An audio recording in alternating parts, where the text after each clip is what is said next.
Welcome to my channel. আজকে error কারেকশনের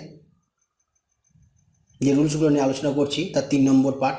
যারা আগের দুটো পার্ট দেখোনি, ডিসক্রিপশানে তাদের লিঙ্ক দেওয়া থাকবে, গিয়ে তারা দেখে নেবে, অথবা প্লেলিস্টে চলে যাবে, প্লেলিস্টে গিয়েও তোমরা পেয়ে যাবে। আর ওপরে আই যে বাটনটা আছে সেখানে গিয়ে ক্লিক করলেও তোমরা পেয়ে যাবে। ঠিক আছে, চলো শুরু করা যায়। হ্যাঁ, শুরু করার আগে একটা কথা বলি, যদি ভিডিওটা ভালো লাগে অবশ্যই লাইক করবে, চ্যানেলটিকে সাবস্ক্রাইব করে রাখবে নতুন নতুন ভিডিও পাওয়ার জন্য, এবং ভিডিওটা দেখার পর তোমরা কমেন্ট করবে যে কী ধরনের ভিডিও তোমাদের দরকার।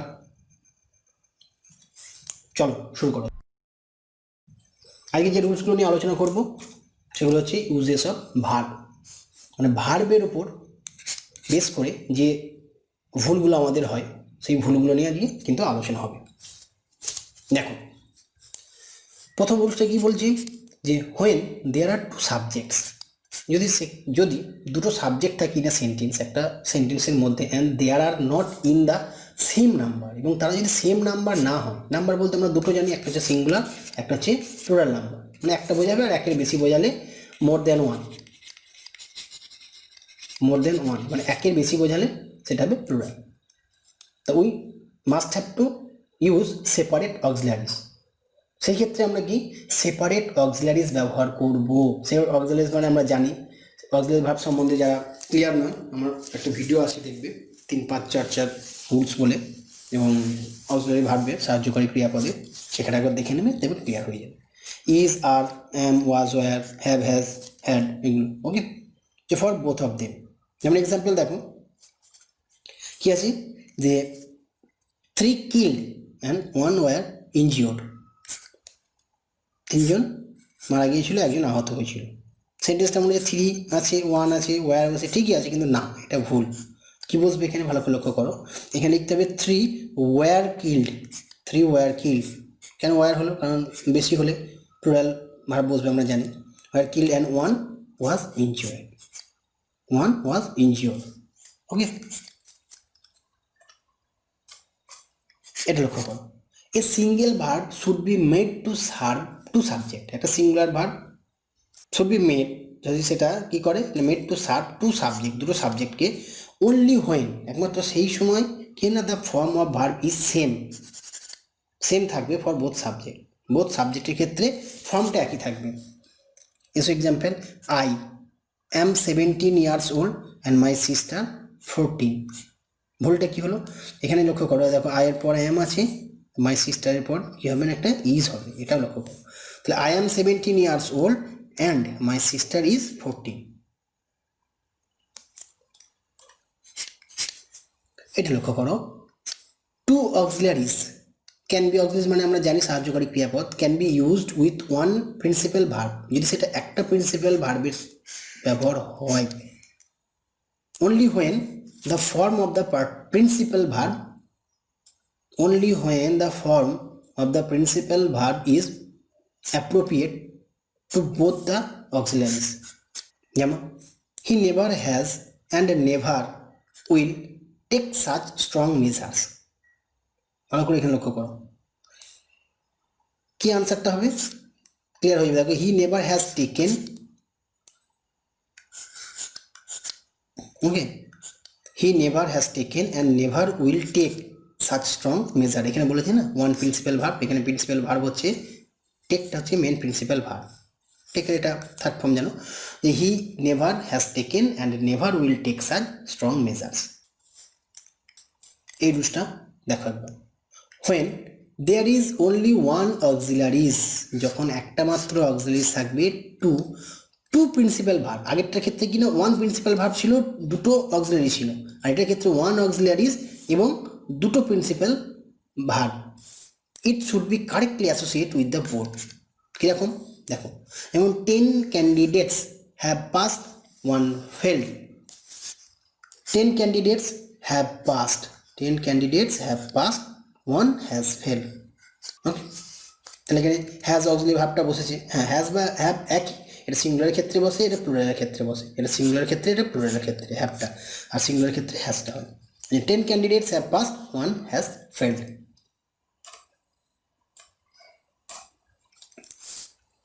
এই সেন্টেন্সটা একবার দেখো, a past tense in the main ক্লজের মধ্যে যদি পাস্ট টেন্স থাকে কি হবে, যে should be followed by a past tense in the subordinate clause. মানে মেন ক্লজ বা প্রিন্সিপাল ক্লজ যদি পাস্ট টেন্সের হয়, সাবঅর্ডিনেট ক্লজ যেটা থাকবে সেটাও হবে কি না পাস্ট টেন্স। এক্সাম্পল এসে পড়ো, এক্সাম্পলটা দেখো, হি সাকসিডেড, ইডি আছে অবশ্যই past tense, because he works hard. এই যে ওয়ার্কস এই জায়গাটা ভুল আছে কিন্তু, কারণ বলা আছে এটা হচ্ছে মেন বা প্রিন্সিপাল ক্লজ, এইটা যদি পাস্ট টেন্সে হয় তাহলে এরপর যে সাবঅর্ডিনেট ক্লজটা আছে মানে এর উপর রিলেট করে এর উপর নির্ভর করে যেটা থাকে সেটাকে সাবঅর্ডিনেট ক্লজ বলা হয়, সেটা হচ্ছে কী হবে, সেটাও পাস্ট টেন্সে হবে। এটা হওয়া উচিত ছিল ওয়ার্ক হার্ড। এই যে কারেক্টটা দেখো, he succeeded because he work hard. Okay, এই সেন্টেন্সটা লক্ষ্য করো। A past tense in main clause may be followed by a present tense in the subordinate clause. যে রুলসটা আগে বললাম হয় না, এইখান থেকে এই রুলসে বলছে হয় কখন না, when the subordinate clause express a universal truth. Subordinate ক্লজটা যদি ইউনিভার্সাল ট্রুথ হয়, চিরন্তন সত্য হয়, তখন কিন্তু সেটা প্রেজেন্ট টেন্স আমরা লিখতে পারি। এক্সাম্পল যেমন এইটাকে দেখো, আওয়ার টিচার সেড দ্যাট, আমাদের টিচার বলেছিলেন that the earth moved round the sun. এটা ভুল, মুভড, কারণ হচ্ছে এটা চিরন্তন সত্য, পৃথিবী সূর্যের চারদিকেই ঘোরে, সেই জন্যে এটা প্রেজেন্ট ফর্ম হবে। Our teacher said that the earth moves okay round the sun. এটা দেখেন, when the subordinate clause comes after lest, subordinate ক্লজটা কি হচ্ছে আফটার লেস্ট, তারপর হচ্ছে the auxiliary verb should must be use. Lest থাকলে কি বলেছে না এই শুডটা ব্যবহার হবে। Whatever be the tense of the verb in the main clause, main ক্লজের মধ্যে টেন্সটা যাই হোক, পাস্ট হোক প্রেজেন্ট হোক কোনো ম্যাটার করে না, কিন্তু যদি লেস্ট থাকে তখন শুড অবশ্যই বসবে। ক্লিয়ার? দেখো, we start early lest we shall miss the train. এখানে দেখে মনে হচ্ছে এটা প্রেজেন্ট ফর্ম আছে, অসুবিধা নেই, এটাও ঠিকই আছে, ভুল হওয়ার কথা নেই, কিন্তু এটা ভুল। কারণ হচ্ছে যে বলাই আছে যে লেস্ট থাকলে লেস্ট ইকুয়াল টু কী হচ্ছে না শুড, তখন এইটা স্টার্ট থাকলো বা স্টার্টেড থাকলো কোনো অসুবিধা নেই, যাই থাকুক। We start early lest we should miss the train. এই রুলসটা ফলো করো। An adverb or adverbial phrase, একটা অ্যাডভার্ব অথবা অ্যাডভার্বিয়াল যদি phrase should not be placed, বসানো যায় না between to and verbal part of the infinitive. To এবং verbal part of the infinitive, মানে this is called the split infinitive বলা হয় এটাকে। এক্সাম্পল এসে তবে এটা ক্লিয়ার করতে পারবে। দেখো, I hope to immediately reply to your letter. দেখে মনে হচ্ছে ঠিক আছে সেন্টেন্সটা, কিন্তু ভুলটা কোথায় খুঁজে বার করো। এই দেখার লক্ষ্য করো, I hope to reply immediately, এই রিপ্লাইটা আগে চলে আসবে to your letter. I hope to immediately reply নয়, I hope to reply immediately. এখানে ওই জন্যই বলা আছে, দেখো অ্যান অ্যাডভার্ব আর adverbial phrase should not be placed between to and verbal part of infinitive, এর মাঝে বসানো যায় না। ওই জন্য অ্যাডভার্ব এটা, তার আগে আমরা রিপ্লাইটাকে নিয়ে চলে এলাম। ক্লিয়ার? এটা দেখো এবার, an infinitive should be in the present tense unless it represent an action prior to that of the governing verb. An infinitive should be in the present tense, একটা infinitive should be in the present tense, present টেন্সের মধ্যে হতে পারে, unless যদি না it represent an action prior to that of the governing verb, যদি আগে না হয়। লাইক এক্সাম্পলে দেখো যে I should have like to have gone there, correct হবে কি যে I should have liked to go there, এই গনটা কী হবে গো হবে, সেটা এখানে বলেছে an infinitive should be in the present tense. ইনফিনিটিভটা বর্তমান কালে হয় আনলেস যদি না ইট রিপ্রেজেন্ট, এটা রিপ্রেজেন্ট না করে, কি রিপ্রেজেন্ট না করে, একটা অ্যাকশন, কোনো একটা ঘটনাকে prior to that of the governing verb, এই ভার্বটার আগে যদি ঘটে না থাকে, তাহলে I should have like to go there. Okay, এই ভাবটা মনে রাখবে, তাহলে বুঝতে পারবে। gerund if preceded by a pronoun, gerund if preceded by a pronoun, that pronoun must be in possessive case, এই প্রোনাউনটা অবশ্যই পসেসিভ কেসের মধ্যে হবে। ওকে, পসেসিভ মানে যার মানে র বোঝাবে, বুঝবে, যেগুলো আছে এক্সাম্পল বুঝিয়ে দিচ্ছি। দেখো, হি এমফাসাইজড মি গোয়িং দেয়ার, এটা ভুল। কি বলেছে যে gerund if preceded by a pronoun, জিরান্ড বলতে এই দেখো ইডি আছে, ঠিক আছে, এর আগে তখন কি বলেছে যে প্রোনাউনটা মাস্ট বি। দেখো সেন্টেন্সটা লক্ষ্য করো, যে gerund if preceded by a pronoun, কোনো একটা জিরান্ড যদি প্রোনাউনের আগে বসে, that pronoun must be in possessive case, সেই প্রোনাউনটা পসেসিভ কেসে হবে। He emphasized me going there, এখানে দেখো এই যে মি, এটা তো আমরা জানি প্রোনাউন, কিন্তু মি মনে হচ্ছে কি না আমাকে, এটা অবজেক্টিভ ফর্ম, এটা অবজেক্টিভ। আর এর সাবজেক্টিভ হলে কি হতো আই উই এগুলো, আর এর পসেসিভ কেস যেগুলো মাই আওয়ার এগুলো হবে। আর এই রুলসের মধ্যে বলাই আছে এরকম যদি হয় তাহলে এটা পসেসিভ কেস হবে। আর পসেসিভ কেস হি এমফাসাইজ, তখন এই মিয়ের জায়গা হবে মাই, তাহলে he emphasise my going there, he emphasise my going there, এটা হচ্ছে কারেক্ট আনসার, মিটা হবে না এখানে। এটা লক্ষ্য করো ভালো করে।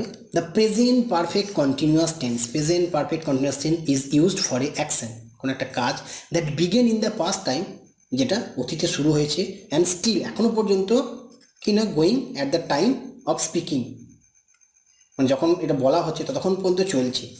ইট is used with adverbial of time introduced by since, কি বসানো হয় তখন since, for and how long, একটা পয়েন্ট অফ টাইম, একটা period of time, for since এগুলো। Okay, how long are you working in this office, okay, how long are you working in this office, how long have you been working, মনে রাখবে এটা বিন working in this, কারণ এখানে বলেছে যে time একটা যখন কতক্ষণ টাইমটা, এই যে হাউ লং, ঠিক আছে, তখন বুঝিয়ে নিতে হবে এটা কি না প্রেজেন্ট পারফেক্ট বোঝাচ্ছে।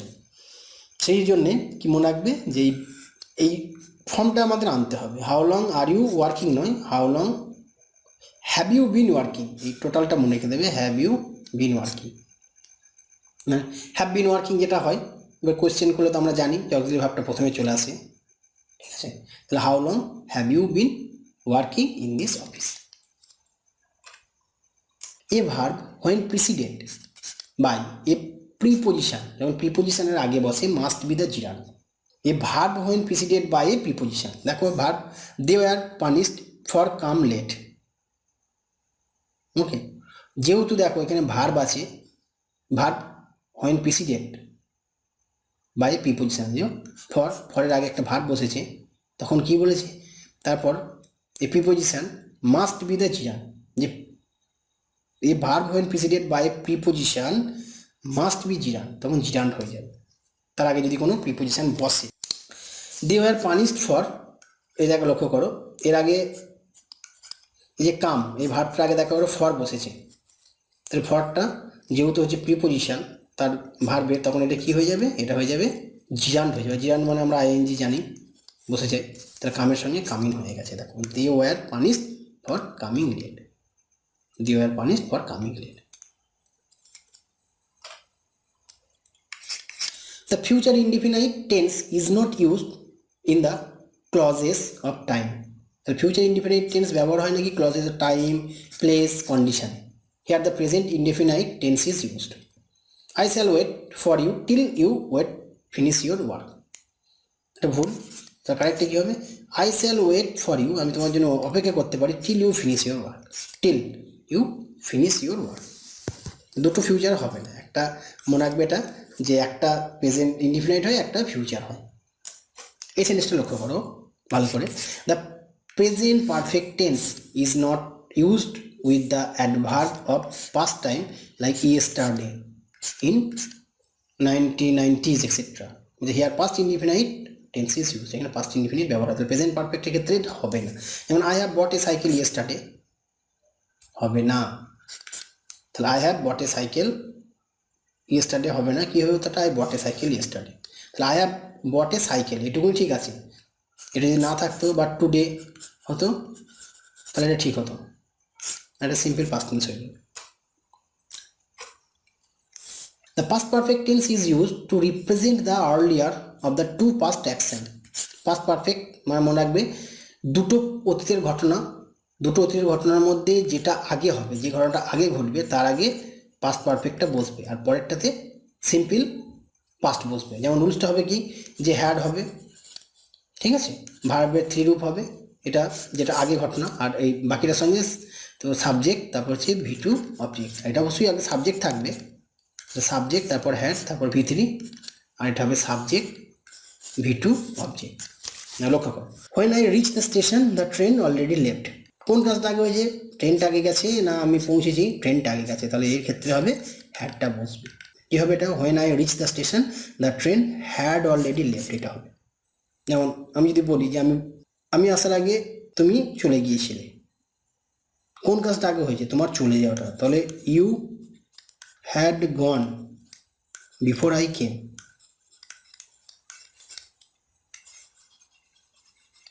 Okay, so you had gone before I came. এটা লক্ষ্য করো, modal auxiliaries are not use together, modal auxiliaries একসঙ্গে ব্যবহার হয় না, but two auxiliaries can be connected by conjunction, কিন্তু দুটো অক্সিলারিজ কিন্তু কনজাংশন দ্বারা যোগ করা যায়। যেমন এই যে শুড আর মাস্ট দুটি অক্সিলারিজ, এটা পরপর বসবে না, তো এদের মাঝখানে একটা কনজাংশন বসালে ব্যবহার করতে পারবো। তাহলে he should and must do ইট।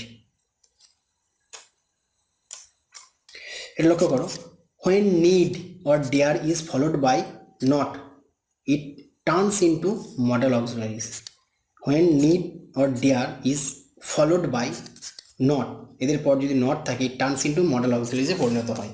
তো ইন দিস সিচুয়েশান, এই অবস্থাতে কি হবে না, ইট টেক্স বিয়ার ইনফিনিটিভ, তখন আর টু বসবে না, বিয়ার ইনফিনিটিভের মধ্যে টু থাকবে না, and we can not use needs not or dears not, আমরা নিড নট আর ডিয়ার নটও ব্যবহার করতে পারবো না, নিড নট বা ডিয়ার নট।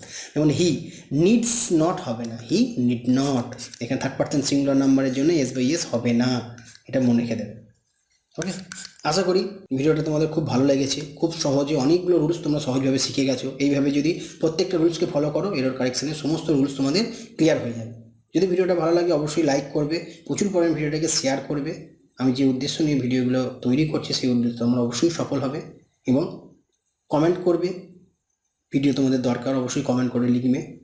ভিডিওটা দেখার জন্যে ধন্যবাদ, চলো পরের ভিডিওতে আবার দেখা হবে।